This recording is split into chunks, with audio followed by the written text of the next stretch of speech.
من عجائب القرآن أنه يناقض نفسه باستمرار، ومن عجائب المؤمنين به أنهم لا يرون هذه التناقضات، ومن عجائب إله الإسلام تحديه بعدم وجود تناقضات في كتابه، كما جاء في سورة النساء الآية 82: أفلا يتدبرون القرآن ولو كان من عند غير الله لوجدوا فيه اختلافا كثيرا، فهل يتدبر المسلمون كتابهم؟ يدعي المسلمون مدفوعين بشيوخهم أن التوراة والإنجيل محرفان،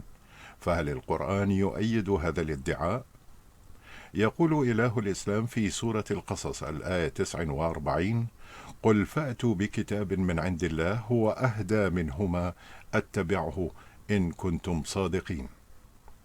هنا يطلب إله الإسلام من محمد أن يقول لمن يدعي على الكتابين زورا، أن يقول لهم: لو بإمكانكم أن تأتوا بكتاب أفضل من التوراة والإنجيل لهداية الناس فإنني سأتبعه. وقد حاول المرقعون من المفسرين أن يغيروا هذه الآية كعادتهم، وذلك بالادعاء بأن المقصود بالكتابين هو القرآن والتوراة، لكن الآية 48 من السورة نفسها أحبطت محاولاتهم هذه، إذ تقول: فلما جاءهم الحق من عندنا قالوا لولا أوتي مثل ما أوتي موسى أولم يكفروا بما أوتي موسى من قبل قالوا سحران تظاهرا وقالوا إنا بكل كافرون. من الواضح جدا بأن كلمة حذفت في موقعين من هذه الآية، وهي كلمة عيسى، أولا بعد قوله قالوا لولا أوتي مثل ما أوتي موسى،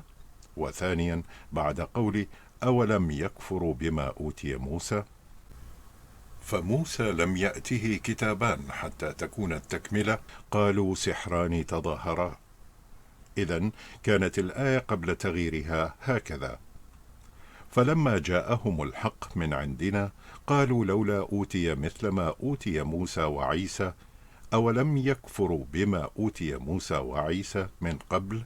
قالوا سحران تظاهرا وقالوا إنا بكل كافرون. على أي حال، حتى لو سلمنا بأن الآية لم يتم تغييرها، فإن القرآن لم يكن في زمن موسى حتى يقول المفسرون إن المقصود بالكتابين هو القرآن والتوراة. وهذا ما يقوله شيخ المفسرين الطبري في تفسيره للآية، يقول تعالى ذكره لنبيه محمد: قل يا محمد للقائلين للتوراة والإنجيل هما سحران تظاهرا